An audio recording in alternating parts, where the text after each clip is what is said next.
Hi all, Darshan Academy, Renit X-ray, Physics Chapter Wise Analysis ലേക്ക് എല്ലാവർക്കും സ്വാഗതം. ഇന്നിവിടെ നമ്മൾ ഡിസ്കസ് ചെയ്യാനായിട്ട് പോകുന്നത് കൈനറ്റിക് തിയറി ഓഫ് ഗ്യാസ്. ഈ ചാപ്റ്ററിലെ ഈ റീനീറ്റിൽ ചോദിച്ചിരിക്കുന്ന 2 ക്വസ്റ്റ്യൻസ് ആണ്. അതിൽ ആദ്യത്തെ ക്വസ്റ്റ്യനിലേക്ക് നമുക്ക് പോകാം. ഇവിടെ പറഞ്ഞിരിക്കുന്നു ഒരു പോളി അറ്റോമിക് മോളിക്യൂളാണ്. അതിൻ്റെ ട്രാൻസ്ലേഷണൽ ഡിഗ്രീസ് ഓഫ് ഫ്രീഡം 3 ഉണ്ടെന്നാണ് നമ്മുടെ ക്വസ്റ്റ്യനിൽ തന്നെ പറയുന്നത്. അപ്പോൾ ട്രാൻസ്ലേഷണൽ ഡിഗ്രീസ് ഓഫ് ഫ്രീഡം 3 ആണ്, റൊട്ടേഷണൽ ഡിഗ്രീസ് ഓഫ് ഫ്രീഡം 3 ആണ്, F number of vibrational degrees of freedom. Okay, അതാണ് നമുക്കിവിടെ കണ്ടുപിടിക്കേണ്ടത്. എത്ര വൈബ്രേഷണൽ ഡിഗ്രീസ് ഓഫ് മോഡ് ഉണ്ടെന്ന് കണ്ടുപിടിക്കണം. ഇതിന് ഒരു ഡേറ്റ കൂടി നമുക്ക് ക്വസ്റ്റ്യനിൽ അവൈലബിൾ ആണ്. CP/CV എന്ന് പറയുന്നത് 8/7 ആണ് നമുക്ക് തന്നിരിക്കുന്നത്. അപ്പോൾ ഈ പാർട്ടീഷൻ തിയറിയൊക്കെ അനുസരിച്ച് ഓരോ ഡിഗ്രീസ് ഓഫ് ഫ്രീഡത്തിനുള്ള എനർജി ½ × RT ഓർ KT എന്നൊക്കെ നമ്മൾ പഠിച്ചിട്ടുണ്ട്. അപ്പോൾ അതിൽ നിന്ന് CV നമുക്ക് ആദ്യമേ കാൽക്കുലേറ്റ് ചെയ്യാം. അതിനുശേഷം മേയേഴ്സ് റിലേഷൻ യൂസ് ചെയ്തിട്ട് നമുക്ക് CPയും കൂടി കണ്ടുപിടിക്കുവാനായിട്ട് സാധിക്കും. അപ്പോൾ CV എഴുതുന്ന സമയത്ത് 3 ട്രാൻസ്ലേഷണൽ ഡിഗ്രീസ് ഓഫ് ഫ്രീഡം ആണുള്ളത്. അപ്പോൾ 3/2 R എന്ന് എഴുതുവാൻ സാധിക്കും. റൊട്ടേഷണൽ ഡിഗ്രീസ് ഓഫ് ഫ്രീഡം 3 ആണ്, 3R/2 എഴുതാം. ഒപ്പം തന്നെ എഫ് നമ്പർ ഓഫ് നമ്മുടെ വൈബ്രേഷണൽ ഡിഗ്രീസ് ഓഫ് ഫ്രീഡം ഉണ്ടെന്നാണ് പറഞ്ഞിരിക്കുന്നത്. ഓക്കെ, നമുക്കിത് ആഡ് ചെയ്ത് കഴിഞ്ഞിട്ടുണ്ടെങ്കിൽ 3 + F ദെൻ ബ്രാക്കറ്റിന് വെളിയിലായിട്ട് R എന്ന് എഴുതുവാനായിട്ട് സാധിക്കും. ഇനി മേയേഴ്സ് റിലേഷൻ നമുക്കറിയാം, CP-CV ആണ് മേയേഴ്സ് റിലേഷൻ എന്നറിയാം.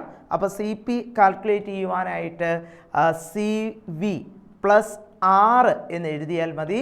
അപ്പോൾ 3 + F ദെൻ R + ഒരു R കൂടി വരും അല്ലേ. അപ്പോൾ നമുക്കിതിനെ 4 + F ബ്രാക്കറ്റിന് വെളിയിലായിട്ട് R എഴുതുവാൻ സാധിക്കും. ഓക്കെ, ദെൻ അങ്ങനെ CPയും CVയും നമ്മൾ കണ്ടുപിടിച്ചു. നമ്മുടെ ക്വസ്റ്റ്യനിൽ 8/7 ആണ് എന്ന് തന്നിട്ടുണ്ട് CP/CV. നമുക്ക് ആ ഒരു കാര്യമായിട്ട് കണക്റ്റ് ചെയ്യാം. അപ്പോൾ 4 + F ഡിവൈഡഡ് ബൈ 3 + F രണ്ടിനും കോമൺ ആയിട്ട് R ഉണ്ട്. നമുക്ക് ആ ടേമിനെ കട്ട് ചെയ്ത് കളയുവാനായിട്ട് സാധിക്കും. ദെൻ അറേഞ്ച് ചെയ്യുക, ബ്രാക്കറ്റ് ഓപ്പൺ ചെയ്യുക, നമുക്ക് നമ്മുടെ എഫിൻ്റെ വാല്യൂ അവിടെ കിട്ടും. ദെൻ ഒന്ന് ഓപ്പൺ ചെയ്ത് കഴിഞ്ഞാൽ 24 + 8F that is equal to 28 + 7F എന്ന് നമുക്കവിടെ കിട്ടും. ഒന്ന് അറേഞ്ച് ചെയ്താൽ F that is equal to 4 എന്നായിരിക്കും. ഓപ്ഷൻ 2 ആണ് നമുക്ക് തന്നിരിക്കുന്നത്. അങ്ങനെ നമ്മുടെ vibration of degrees of mode എത്രയുണ്ടെന്ന് നമുക്കിവിടെ കിട്ടി. അടുത്തതായിട്ട് നമുക്ക് ചോദിച്ചിരിക്കുന്ന അത് നമ്മുടെ മീൻ ഫ്രീ പാത്തിനെ കുറിച്ചിട്ടാണ്. ഒരു ഐഡിയൽ ഗ്യാസ് A എന്നാണ്. അപ്പോൾ അതിൽ കുറേ മോളിക്യൂൾസ് ഉണ്ട്. അപ്പോൾ ഒരു കണ്ടെയ്നറിൽ ഗ്യാസ് മോളിക്യൂൾസ് ഫില്ല് ചെയ്തിരിക്കുകയാണ്. അവിടെ പറഞ്ഞിരിക്കുന്ന ഇതാണ് A എന്ന് പറയുന്ന ഗ്യാസ്. അപ്പോൾ ആ മോളിക്യൂൾസിൻ്റെ മീൻ ഫ്രീ പാത്ത് എന്ന് പറയുന്നത് ½ of another ideal gas B ആണ്. അതുപോലെ തന്നെ A എന്ന് പറയുന്ന ഗ്യാസ് മോളിക്യൂൾസിൻ്റെ ഡയമീറ്റർ എന്ന് പറയുന്നത് B എന്ന് പറയുന്ന ഗ്യാസ് മോളിക്യൂൾസിൻ്റെ ഡയമീറ്ററിൻ്റെ ടോയ്സ് ആണ്. അപ്പോൾ 2 കാര്യങ്ങളാണ് നമുക്കിവിടെ തന്നിരിക്കുന്നത്.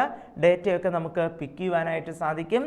ലാംഡ എന്നാണ് മീൻ ഫ്രീ പാത്തിനെ നമുക്ക് പറയുക.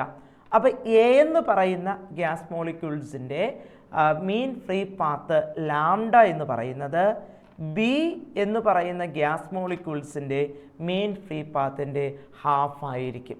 അതുപോലെ തന്നെ ഡയമീറ്ററിൻ്റെ റിലേഷൻഷിപ്പുകൾ നമുക്ക് എഴുതി കഴിഞ്ഞിട്ടുണ്ടെങ്കിൽ DA എന്ന് പറയുന്നത് twice that of diameter of B എന്നും നമുക്ക് എഴുതുവാനായിട്ട് സാധിക്കുന്നുണ്ട്. അപ്പോൾ ലാംഡ എന്ന് പറയുന്ന മീൻ ഫ്രീ പാത്തിൻ്റെ ഇക്വേഷൻ നമ്മൾ പഠിച്ചിട്ടുണ്ട്, നമുക്ക് ഫെമിലിയർ ആണ്. അപ്പോൾ 1/√2 ദെൻ πd² n എന്ന് നമുക്ക് എഴുതുവാനായിട്ട് സാധിക്കുന്നുണ്ട്. അപ്പോൾ ആ നമ്പർ ഡെൻസിറ്റിയാണ് നമുക്കിവിടെ കണ്ടുപിടിക്കേണ്ടതായിട്ടുള്ളത്. അപ്പോൾ നമുക്ക് ഈ ഇക്വേഷൻ നമ്മുടെ എയും ബിയും ഗ്യാസ് മോളിക്യൂൾസിൻ്റെ ആയിട്ട് അറേഞ്ച് ചെയ്താൽ, അതായത് ലാംഡ എന്ന് പറയുന്ന ടേം മാറ്റി നമുക്ക് എന്നിനെയൊക്കെ ആക്കി കഴിഞ്ഞാൽ നമുക്ക് NA divided by N B. ഒരു റിലേഷൻഷിപ്പായിട്ട് നമുക്കതിനെ എഴുതുവാനായിട്ട് സാധിക്കും. രണ്ട് ഇക്വേഷനെ കമ്പയർ ചെയ്യുമ്പോൾ കോമൺ ആയിട്ടുള്ള പൈയും √2 ഒക്കെ കട്ടായി പൊക്കോളും. അപ്പം നമുക്കവിടെ കിട്ടുന്ന ടേമുകൾ എന്ന് പറയുന്നത് ഡി ബി സ്ക്വയർ അതുപോലെ തന്നെ lambda B divided by D A square into lambda A എന്ന് എഴുതുവാനായിട്ട് സാധിക്കും. അപ്പോൾ നമ്മുടെ വാല്യൂസൊക്കെ ഇതിലേക്ക് സബ്സ്റ്റിറ്റ്യൂട്ട് ചെയ്താൽ മതി. അപ്പോൾ ശ്രദ്ധിക്കണം, 2dB അതാണ് ഡി എന്ന് പറയുക. അപ്പോൾ വാല്യൂസ് നമുക്കൊന്ന് സബ്സ്റ്റിറ്റ്യൂട്ട് ചെയ്യാം. അപ്പോൾ ഡി ബി അങ്ങനെ തന്നെ മെയിൻറ്റെയിൻ ചെയ്യാം, ലാംഡ ബിനെയും നമുക്ക് അങ്ങനെ തന്നെ മെയിൻറ്റെയിൻ ചെയ്യാം. ദെൻ ലാംഡ എയും ഡി എയുടെ സ്ഥാനത്ത് അപ്പോൾ 2dB ഹോൾ സ്ക്വയർ എന്ന് സബ്സ്റ്റിറ്റ്യൂട്ട് ചെയ്തു. അതുപോലെ തന്നെ ലാംഡ എക്ക് പകരം ലാംഡ ബി ബൈ 2 എന്ന് നമുക്ക് ഇടുവാനായിട്ട് സാധിക്കും. അപ്പോൾ ബ്രാക്കറ്റിൻ്റെ ഉള്ളിൽ ആ ടേമിൻ്റെ 2ൻ്റെ സ്ക്വയർ എടുക്കണം. ബാക്കി ഡി ബി സ്ക്വയറും അതുപോലെ തന്നെ ലാംഡ ബിയുടെ ടേമുകളൊക്കെ കട്ടായി പോകും. അപ്പോൾ നമുക്കവിടെ കിട്ടുന്നത് 1/2 ആണ്. അപ്പോൾ N A that is equal to N B by 2 എന്ന് നമുക്ക് എഴുതുവാനായിട്ട് സാധിക്കുന്നു. ഓക്കെ, നമ്മുടെ ആൻസർ വരുന്നത് ഓപ്ഷൻ എ ആണ്, ഫസ്റ്റ് ഓപ്ഷനാണ് വന്നിരിക്കുന്നത്. ഓക്കെ, അങ്ങനെ രണ്ട് ക്വസ്റ്റ്യൻസും വലിയ ബുദ്ധിമുട്ടില്ലാത്ത ഇതായിരുന്നു. അപ്പോൾ ഇനിയും ഒരു ക്വസ്റ്റ്യൻ ആയിട്ട് നമുക്ക് വീണ്ടും കാണാം. Okay, by.